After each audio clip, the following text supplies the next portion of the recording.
Croeso i'r newyddion diweddaraf ac adroddiad blynyddol gweledigaeth 2025. Mae iechyd a gofal yn flaenoriaeth i bawb. Mae'n rhaid i ni weithio gyda phartneriaid i gyflenwi gwasanaethau di-fwlch. Gwneud popeth o fewn ein gallu i gyflenwi cymaint â phosibl o wasanaethau gofal o fewn ffiniau Powys. Hybu annibyniaeth a hunanofal lle bo modd. Felly yn 2018 i 19, beth wnaethon ni? Yn y gwasanaethau plant, mae nifer yr asesiadau gwblhauwyd o fewn y terfynau amser gofynol wedi cynyddu o 53% y llynedd i 87% eleni.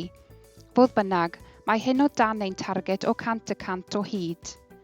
Cynyddodd ymweliadau â phlant o fewn y terfynau amser gofynol o 55% y llynedd i 91% eleni. Cynorthwywyd 6 o blant mewn gofal i ddod o hyd i gartrefi parhaol gan gynnwys mabwysiadau. Cynyddoedd nifer y blant a leolwyd mewn gofal y tu allan i'r sir o 70 y llynedd i 78 eleni. Cysylltodd 2268 o pobl ar gwasanaeth gwybodaeth i deuluoedd i gael gwybodaeth, cyngor a chymorth. Dywedodd 77% o blant a phobl ifanc fod eu llesiant emosiynol a meddyliol wedi gwella ar ôl defnyddio'n gwasanaethau cwnsela.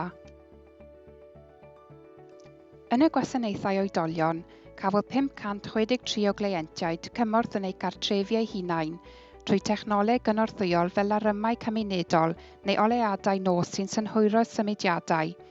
Mae hyn yn 173 yn uwch na'r nifer y llynedd.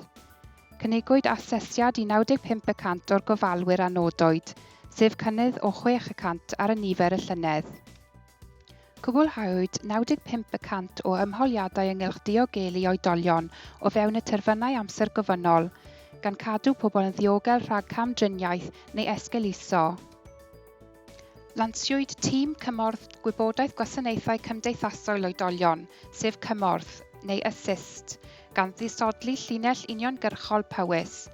Bwriadwyd y gwasanaeth newydd i oedolion y mae angen gwybodaeth, cyngor a chymorth arnynt.